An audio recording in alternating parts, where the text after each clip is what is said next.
आबै छिया कल बांधल राखी। अच्छा ए होले के फूलहार भैया डरेवा रहो। बड़ा प्यारा सॉन्ग है रक्षाबंधन का। और साथ में हमारा रक्षाबंधन 19 तारीख को होने वाला है, तो हम लोगों ने सोचे 2-4 कंटेंट हो जाएगा तो अच्छा रहेगा। आप लोग भी सुन लीजिएगा, बड़ा प्यारा प्यारा सॉन्ग है, हम लोगों ने तैयारी करके आए हैं। और ये जो सॉन्ग गाने वाले हैं हम दोनों का ही सॉन्ग है, मैथिली गौरव पे रिलीज हुआ है। आप लोग सुन सकते हैं पूरा सॉन्ग और गा के सुनाना चाहेंगे 2 लाइन।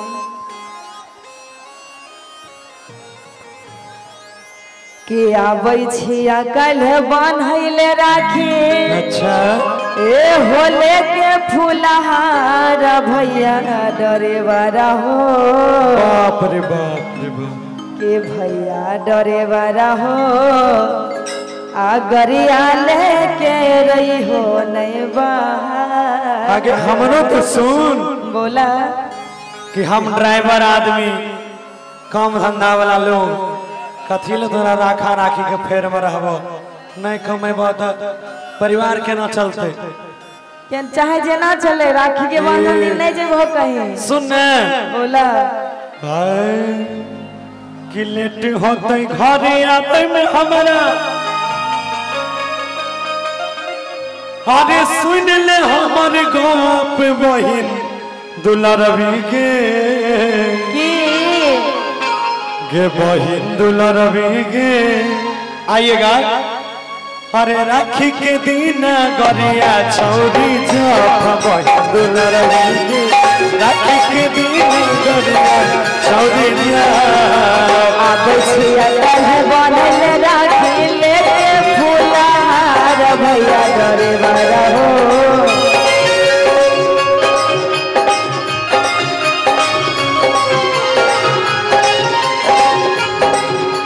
आबै छिया कल बांधल राखी लेके फूलहार भैया डरेवा रहो। भैया डरेवा रहो। गरिया लेके रही हो बाहर भैया डरेवा रहो। गरिया लेके रही हो बाहर। लेटे होते घर आवे में हमारा सुन हमारा गप बहिन दुलारवी के। साजो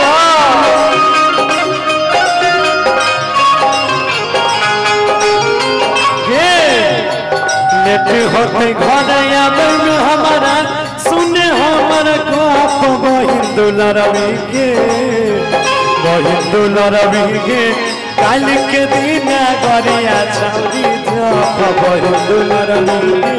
काल के दिन गरिया छौरी जप।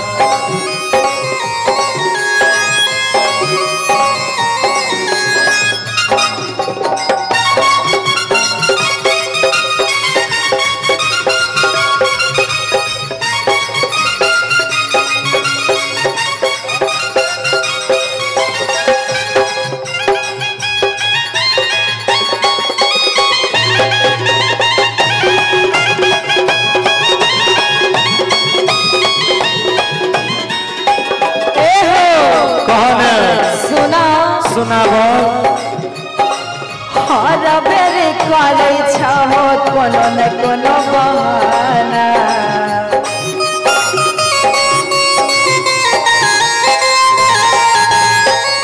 बड़े बेर छोरा बने भैया हो हमारा। बाप रे बाप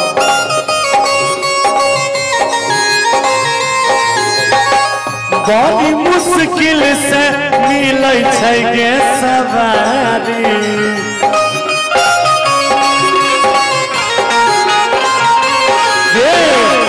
कोना के छोड़ दिए अपन नैहारी।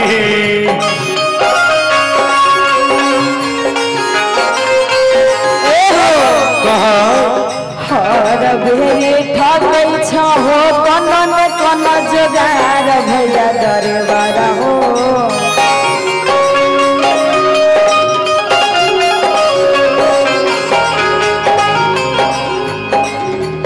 हर बेर ठगै छहो कोनो न कोनो जोगार भैया डरेवा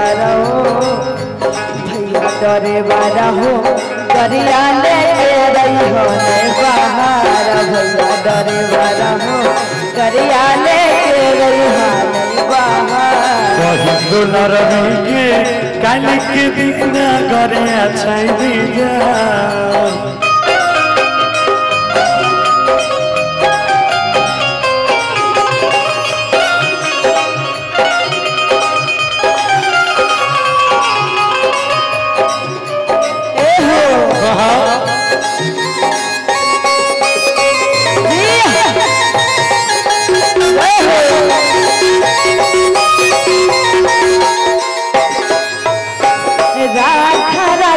के तोरा नहीं छो मोलबो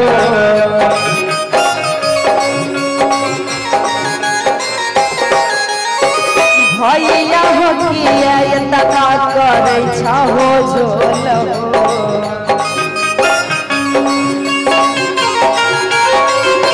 अरे गई ऐसा नहीं छै गे बहिन दुलारी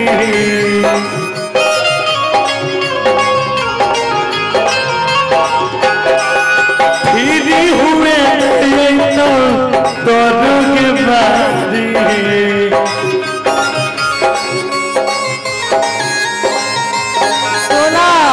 सुनाबो हो गौरव भैया ये नाच करो गौरव भैया ये नाच करो छोड़ देबो हम हो छोड़ देबो हम दुआर भैया दुलरवा हो